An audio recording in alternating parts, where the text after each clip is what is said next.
What's up, guys and gals of the movement world? It's Sean Mishka, the Movement Miyagi, coming to you once again on behalf of Football Beyond the Stats in our Movement Play of the Week this week for Week 15 of the 2023 National Football League season. And I can't believe we're already to Week 15 with just a few weeks left remaining here of this 2023 season. We've seen some doozies of movement skill expression and displays across this season.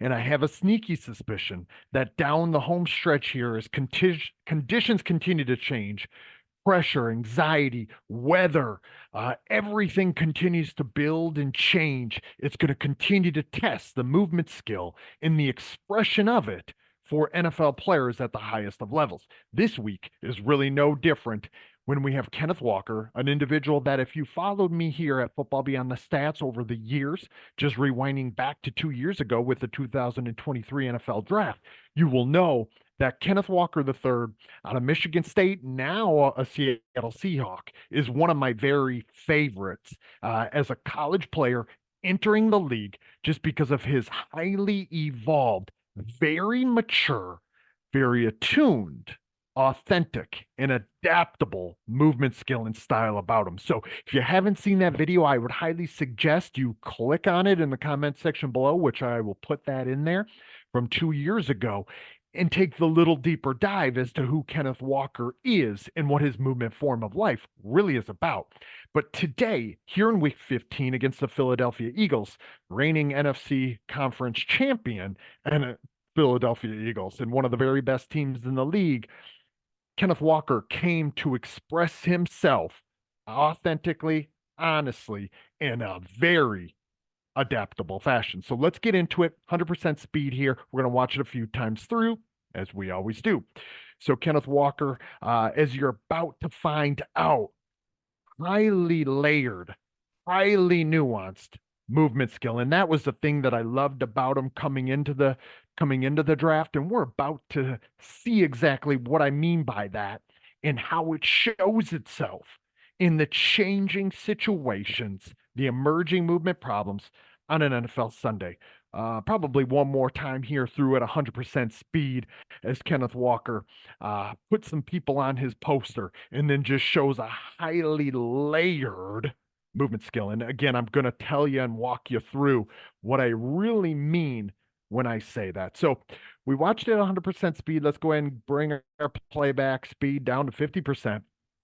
Hopefully, if you've been here before at Football Beyond the Stats and our movement plays of the week, you're probably going to be able to pick up what I'm putting down here and also see some of the things that I'm going to be seeing. That's my hope. That's my intention. But what we want to remember is how one's movement skill and what they find on an NFL Sunday, or what we analyze on an NFL Sunday, can translate into what we might do in the practice and training environment. And we're going to get into that also.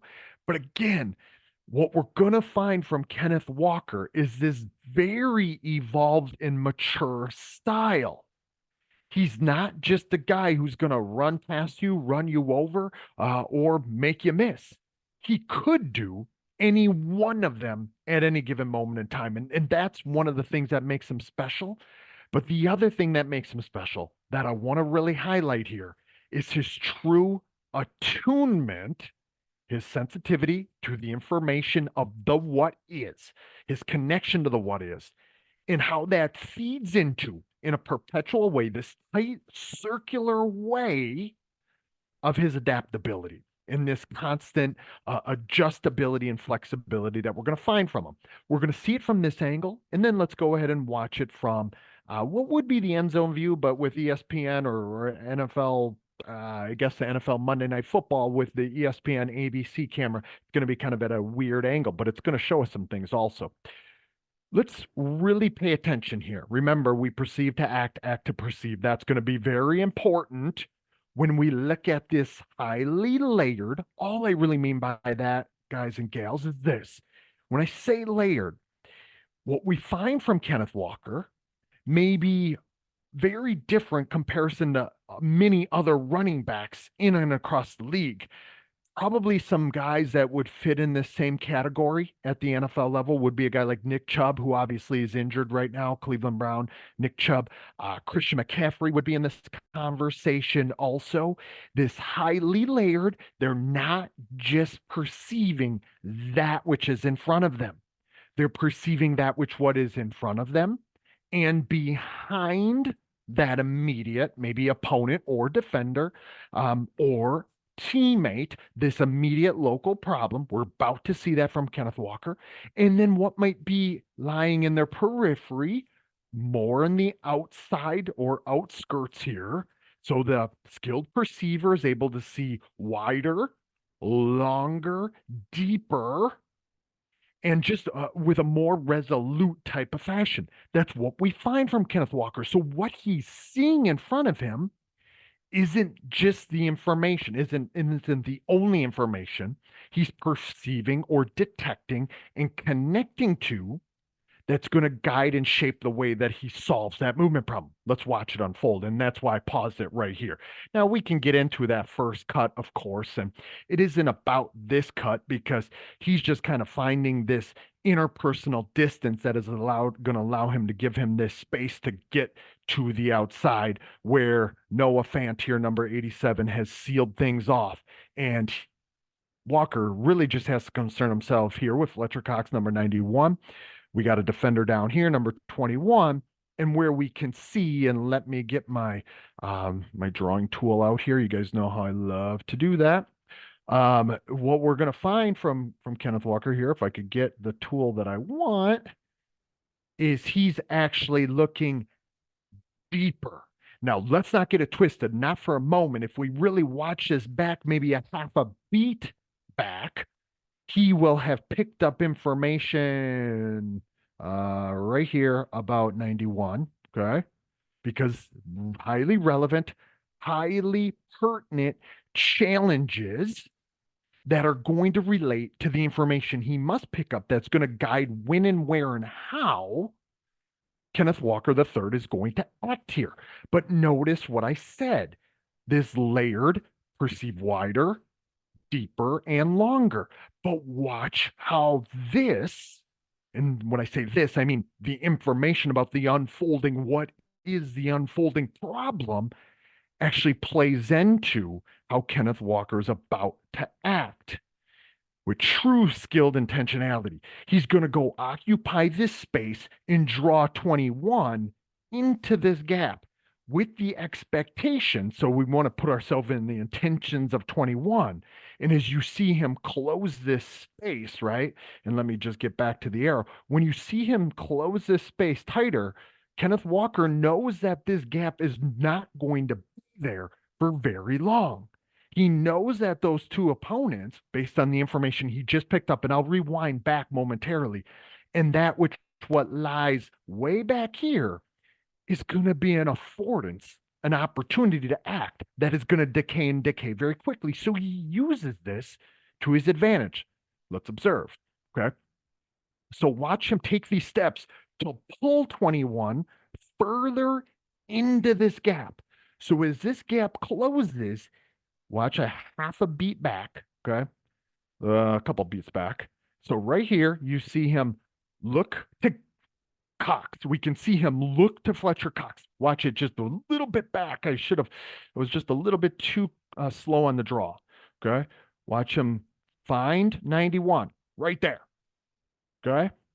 And then he uses that to draw both defenders in, knowing full well he's not going to go there.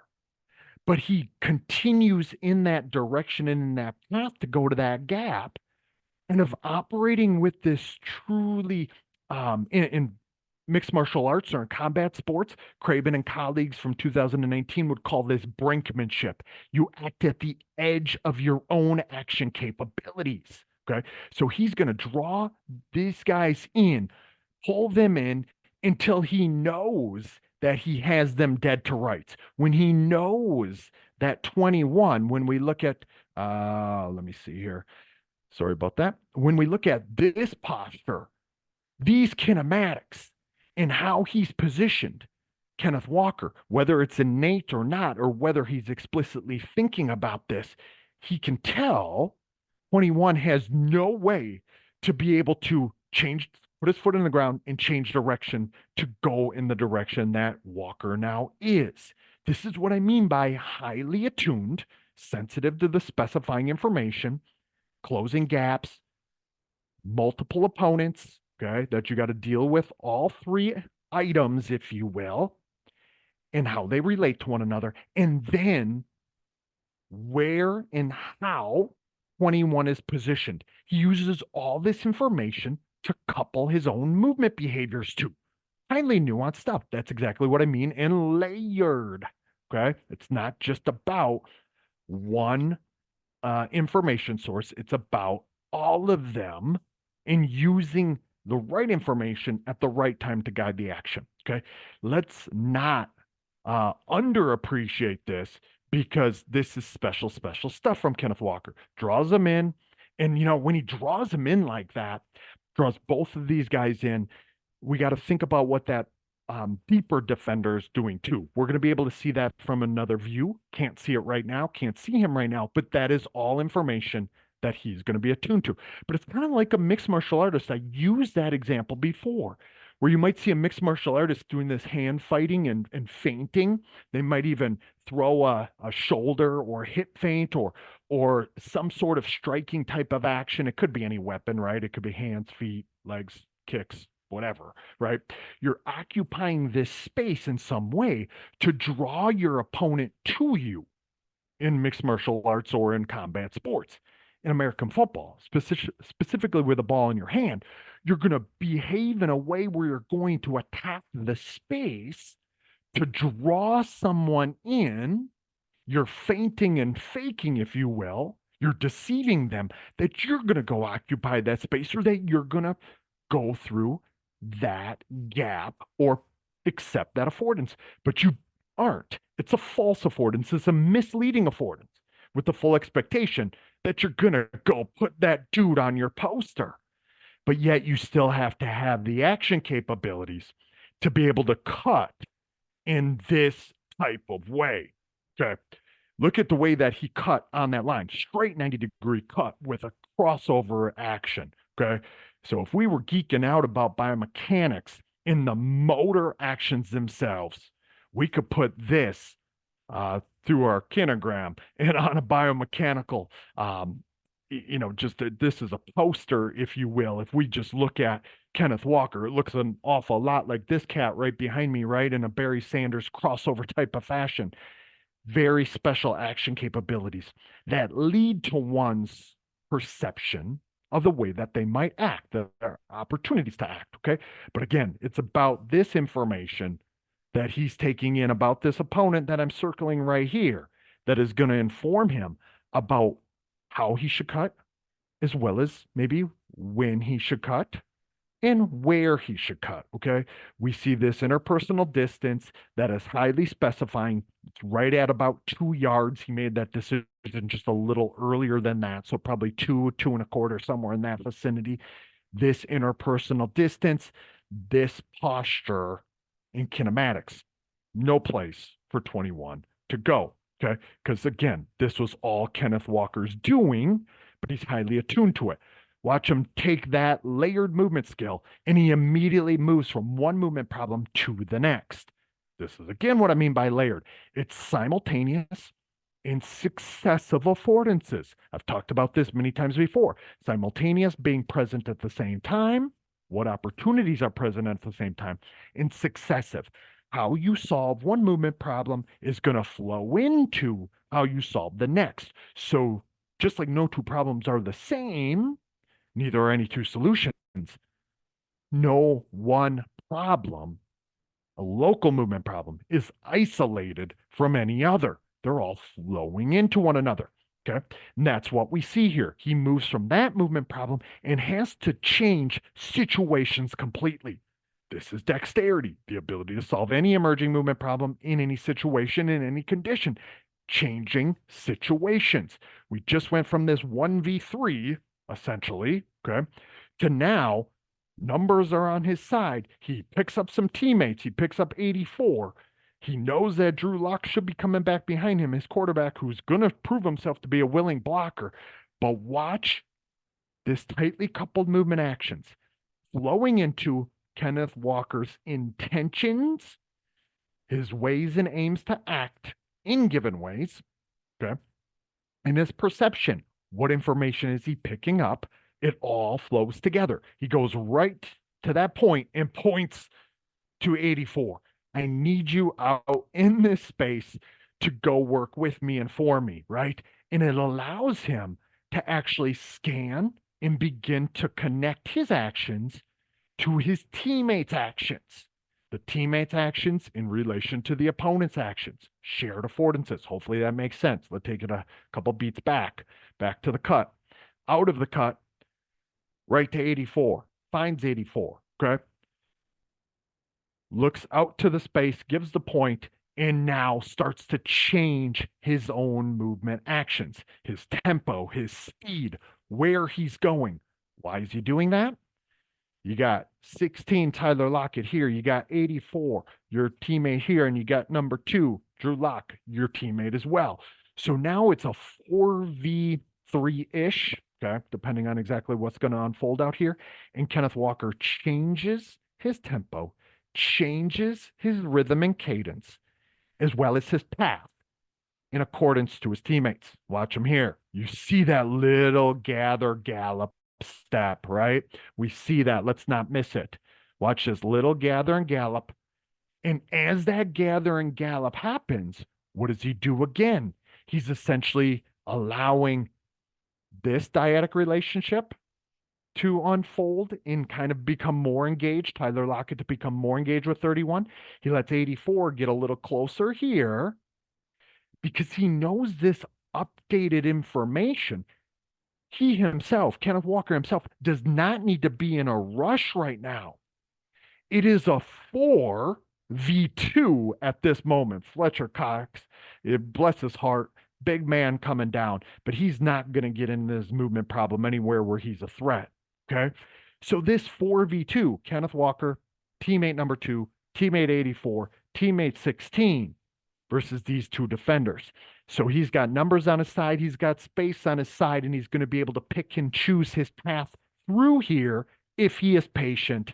And that's exactly what we see from him. So he lets his quarterback go get a lick on this DB, as well, to just fire up the entire team in this moment. Let's watch it a little bit more in its entirety here at 50% speed. Hopefully you guys can kind of pick up what I'm talking about.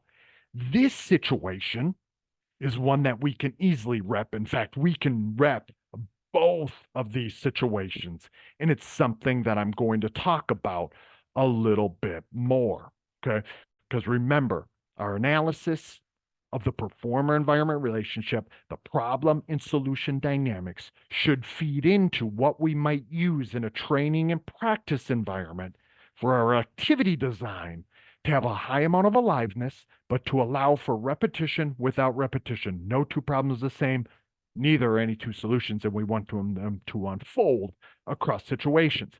Right off the bat, we want to make sure that we realize, like, Seattle Seahawks OC in his bag here with 2 tight ends lined up in the backfield to the right offset of Drew Lock with Kenneth Walker behind to just let him go pick and choose, and just a unique offensive formation right off the bat that allows this to unfold uniquely. Like I said, this is unique viewpoint, a unique vantage point right off the bat for us to analyze this, even though I usually like to have it down at more of this field level.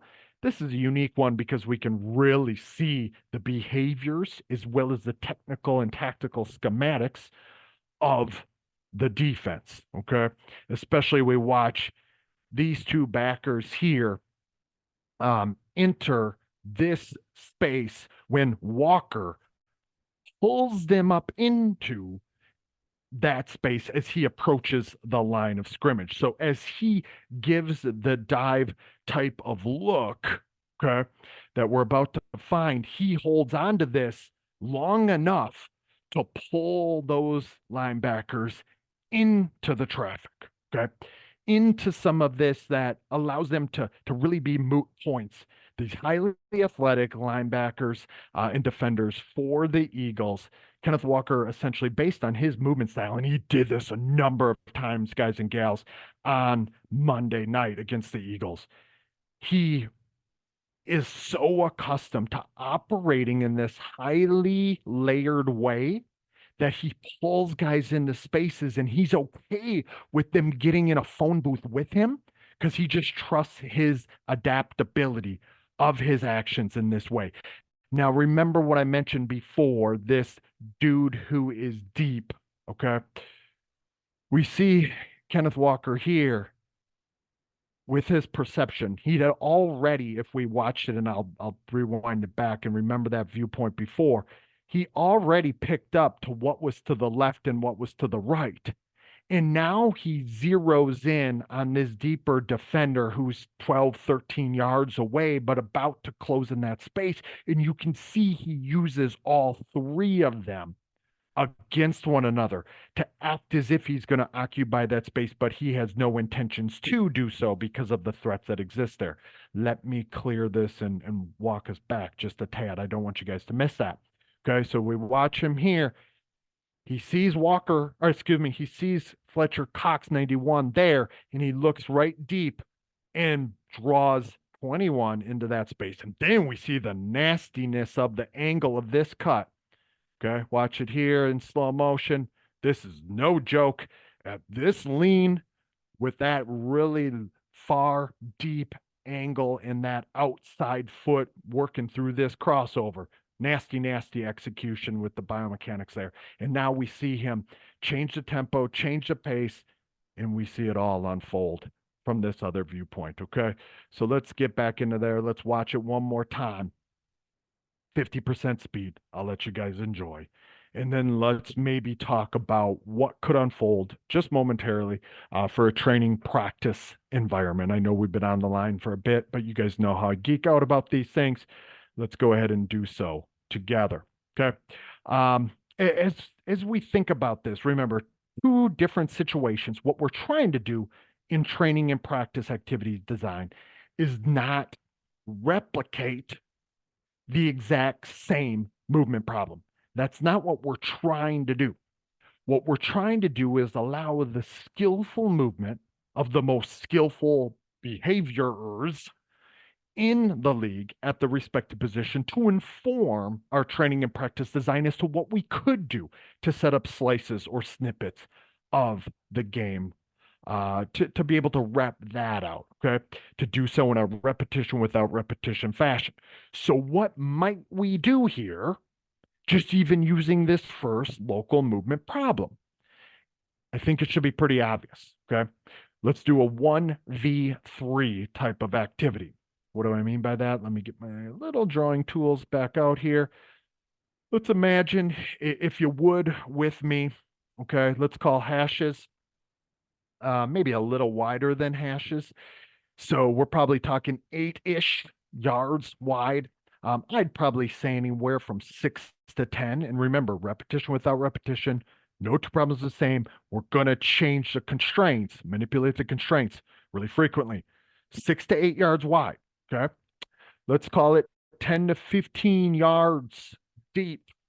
Okay. And I won't be able to, let's see here. Trying to figure out how to move this for you guys so I can actually put another star. Let's imagine another star right there, right? Okay. I don't know if that video is moving for you guys or not, but hopefully you guys pick up what I'm putting down here. Now, this space, this is our workspace size, right?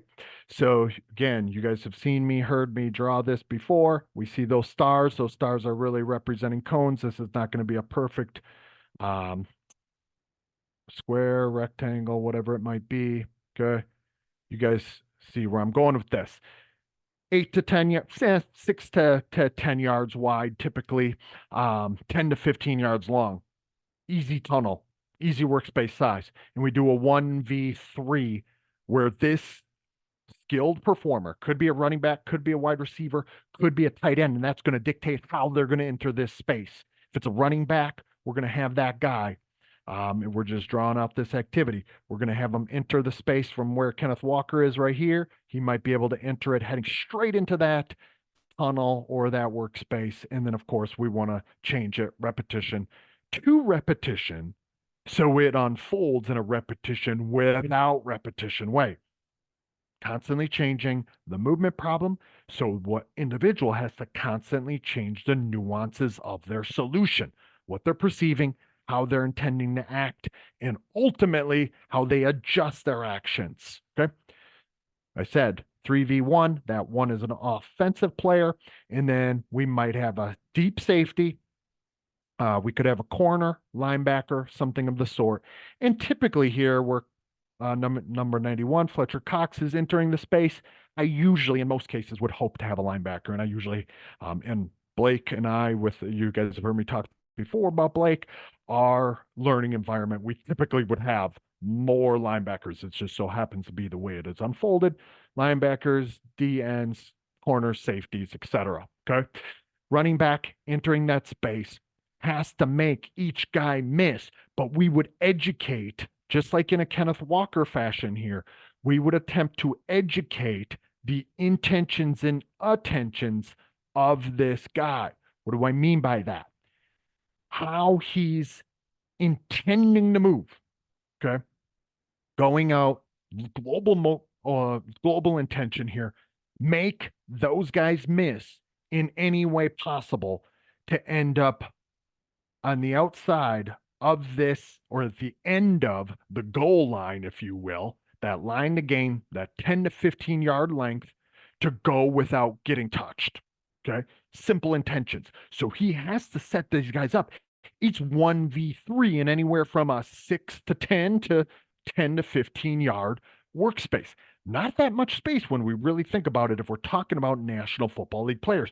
Those defenders will close that space and close that space quickly. So it forces that offensive skill player to go put somebody on their poster, but also be layered with their attention to educate their attention. What information they're going to pick up specifically about the unfolding behaviors. And each and every time we could educate the intentions of these defenders too. You know, there's going to be unfolding interactions. Truly, no two problems are ever going to be the same here. We're never going to stand in the same river twice. We're not the same man. The river's not the same either, right? So hopefully that makes some sense. Okay. That's one type of local movement problem that we could set up from what we see here. Now, let's imagine this is just unfolded. Okay. Now we would set up another type of situation, just like what unfolds here. Now, typically we probably wouldn't have this amount of width to work with, especially if it's a 4v2 like we're about to see here. Typically we would probably shoot for a 3v3 type of situation, to be quite honest with you. So maybe we would have even if we start where Kenneth Walker is on the 20 going in towards the goal line. Okay, and we're not going to be able to put our cones there, but just imagine for me, if you will, each one of the guys that I'm about to highlight or draw, okay, we might have a guy entering the space here, a guy about to enter space here, and there, okay, a 3v3 type of scenario. Chasers coming from the width, okay, or the wide side of the field, going into closing this space, and then an offensive player entering the space. Again, probably from the 15 or 20, to be honest with you, but probably not near the hash. They're probably going to be a little further towards the numbers to really work this angle. But you don't have to. You could do it exactly the way that it is here. You might even want to start that guy right here at the hash. Okay. And then you'd have teammates. Usually it would be, we would do it to where there would be one coming here and another coming there. Okay. As it's about to, kind of. Though this guy that they have right here, this is just so happens to be how it unfolded. Of course, this wide receiver in that space. We might have him entering this way. Okay. So hopefully that makes some sense, because we would have this unfold again. Never have them start in the exact same play. in the exact same place, excuse me, exact same position, and executing in the exact same way. Change it up. So this player, okay, the person with the ball in their hand, the offensive skill ball carrier, as well as the defenders and the teammates will all have to change the nuances of their movement solutions, their movement problem solving process, their perceptions, their cognitions, and their actions. So, what information they're picking up, when they need to pick it up, the decisions they're making, how they might intend to act or carry out their actions, and ultimately then how they adapt their actions. And we would usually, in an education of intention type of fashion, with this player, encourage him to change his tempos, change his speed, to go be creative. Actually, ask him to explore and find his teammates. Now we're educating attention, okay? Attention and intention, and they feed into one another, ultimately feed into the actions. Just in the Kenneth Walker type of fashion. And it's not uncommon to see this type of thing actually unfold very similar in our learning and practice environment in the exact same way that it did for Kenneth Walker.